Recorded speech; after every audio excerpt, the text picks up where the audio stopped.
The United States is deploying an aircraft carrier believed to be the USS Abraham Lincoln in its strike group to the Middle East, which could be used in strikes against Iran. Listen, I believe that there's just no way that President Trump puts himself out there as having to want to help the protesters and calling them, I think he called them patriots, and then not follow through. And the deployment is a response to the Iranian regime's crackdown on protesters. Strike assets are moving into theater. President Trump is known to prefer taking strikes outside of market hours. If we go back and look at all the strikes he did in his first term and in this term, almost all of them took place on a weekend, or not when the market was hot. When he took out Soleimani on the weekend, Maduro on the weekend, strikes against the Houthis when we restarted those on the weekend. And here we are, 3-day weekend. We have assets moving to Diego Garcia, which is our base in the middle of nowhere. I mean, large assets going there. Removing, as of a few days ago, we're reporting that we're moving the USS Abraham Lincoln into theater, and plus a strike group. Now, it was believed that this strike was going to actually occur a couple of days ago, just from the patterns that we saw similar to the 12-day war, which also started on a weekend. And the thing about that was a lot of folks that were in Western Iraq heard a lot of fighter jets that were flying over near, and we thought the strikes were imminent. And according to the president, the Iranian regime has told him, I guess, pinky promise on good authority, that they're not going to be doing public executions of folks. Now, I will tell you this. When I reported on this last, we had a lot of stuff coming directly from Iran, whether it was using Starlink or people traveling outside the country and uploading videos. Ever since that last report that I did, it has been decreasingly almost down to zero. And now we're only getting reports from the Iranian government, who lies about every effing thing. So what should we believe? Do we think this is something that could occur? I'm thinking it could. Now, reports say that the first strike didn't occur for a number of reasons. Now, President Trump says he convinced himself not to do the strike. I mean, he's the commander in chief, right? He can't do anything he doesn't want to do. So, yeah, technically you did convince yourself. But at the end of the day, U.S. military planners provided him a lot of different strike packages, a lot of different options. And this might be the time when we actually take and execute on those. So between the urgings of the country, Iran themselves saying they're not going to be executing protesters, plus people who are like legit rivals of Iran stressing to the U.S. to please not strike, we got countries such as Saudi Arabia, Oman, Qatar, Egypt. They don't want a strike to happen because they think it can cause instability in the area, which it will. And that's something I'm concerned about because of oil, just instability in the region that's spilling over, us being dragged into another fight is something I think about quite often. Saudi Arabia even went to the point to say that none of their airspace could be used to execute a strike on Iran, which is like a warning to Israel in the U.S. and any allies that would participate in a strike that we really don't want you to do this. So we know one of the big things is we thought about kinetic activity, but there's other things that we can do as well, which is as simple as letting the protesters know who the secret police are. Secret police are the ones out there actually putting rounds downrange towards the protesters, whether arresting them or killing them or grabbing them for execution. A lot of them are secret because they live within the neighborhoods. There are some of the people that you may know. We have that intelligence. The Israelis have that intelligence. It wouldn't be like old school dumping it off. You know, could I see us flying over Iran with a C-130 and just like pushing a bunch of leaflets out the back of the plane explaining where the secret police lives? No, it would be more like getting those signals into country and letting protesters know, like, hey, this is the secret police. Do with the information as you see fit. So that's one area that we can go through, doxing that information, letting the folks know who's there. Another way that we can help out is finding ways to get the internet back up and running. At least 7 solid days since the country shut it down. So Starlink is being intercepted somehow by the country.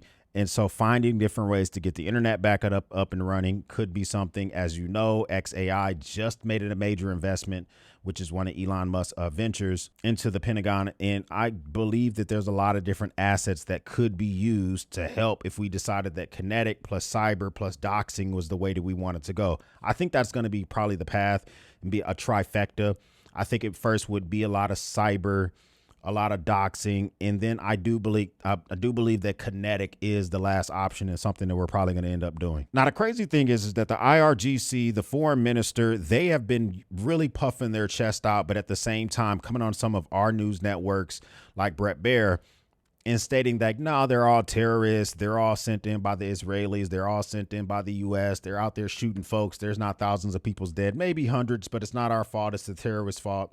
They're also saying we will cut off his hand and his finger, and they warned to U.S. bases in the region that strikes would be coming. And I pretty much believe that was so. We started doing major scale evacuations of IUD base in Qatar, at least the civilian side. We were moving different assets and military personnel out of the area.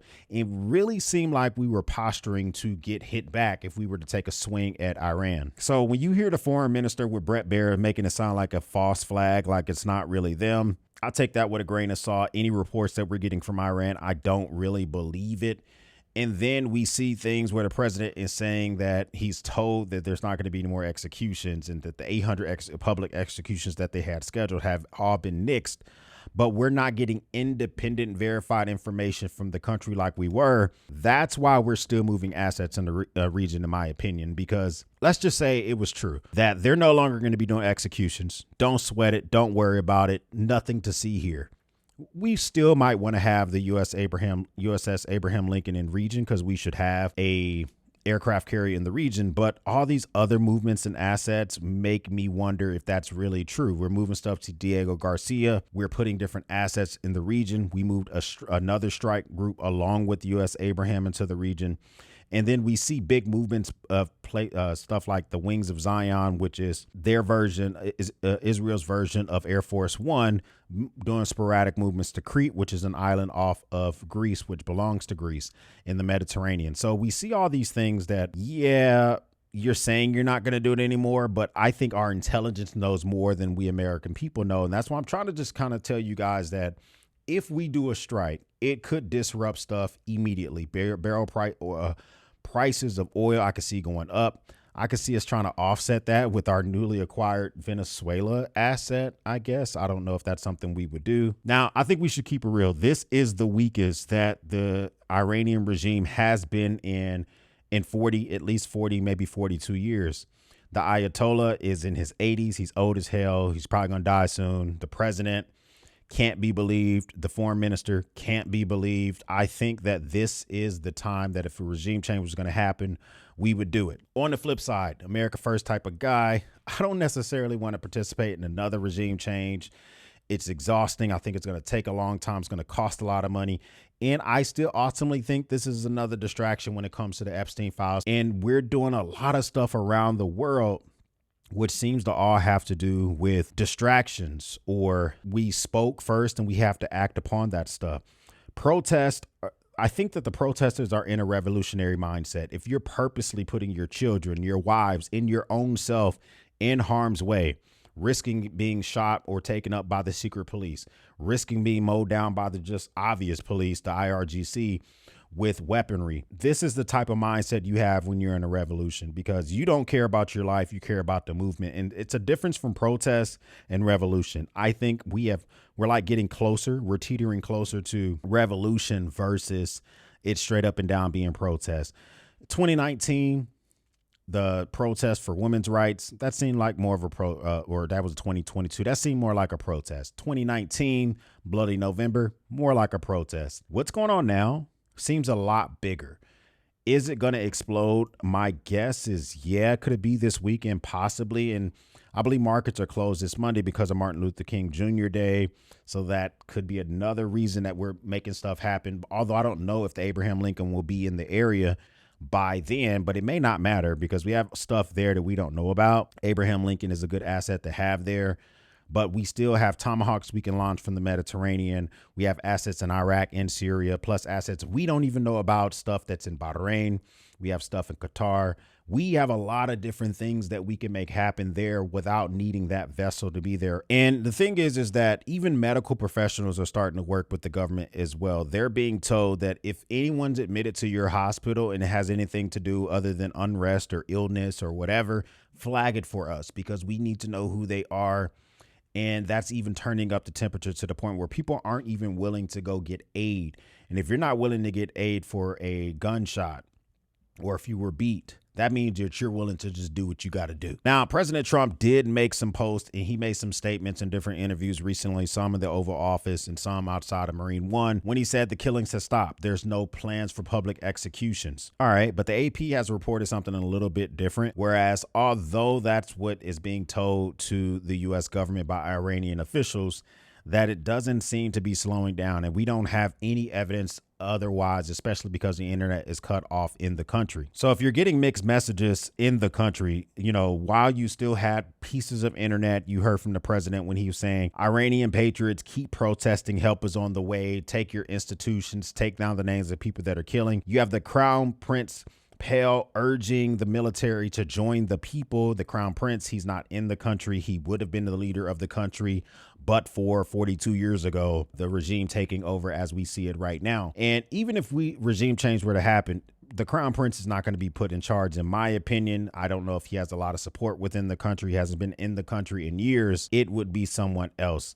But at the end of the day, this is something you definitely got to keep your eyes on, because if we make moves here, I know the president likes a one and done, get in out type of stuff. But what type of strikes do we see happening, even if Israel is participating with us, that gets a total regime change, especially with a regime that's bunkered down? B-2 bombers, I guess, maybe. And although we struck their facilities, their nuclear facilities, we didn't take out their knowledge. We didn't take out their actual drive to continue to press forward and be a brutal regime overall. Unless you rip out the spine, the body's going to continue to move. And that might be one of the things that we're going with. Now, my personal opinion, let the folks in the Middle East figure this shit out. There's a lot of regional partners that seem to give zero Fs. Saudi Arabia has been buying stuff from our defense contractors for decades. They're filthy rich, and if they really wanted to regime change, they could do it themselves, or they could participate along with Qatar and Oman and Egypt and Bahrain.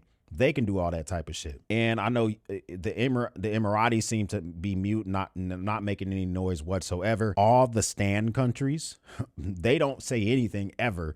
And they're direct neighbors to Iran. Uzbekistan, Pakistan, anything with a stand on it for the most part touches Iran. A lot of them do anyways. And none of them seem to make a peep. The country to the west, Iraq, they can't really influence any type of change. But if Israel and the Europeans want a regime change, I think that being in their neighborhood is something that I would want more for them to handle, because it just feels like we could potentially get dragged into something else in the Middle East.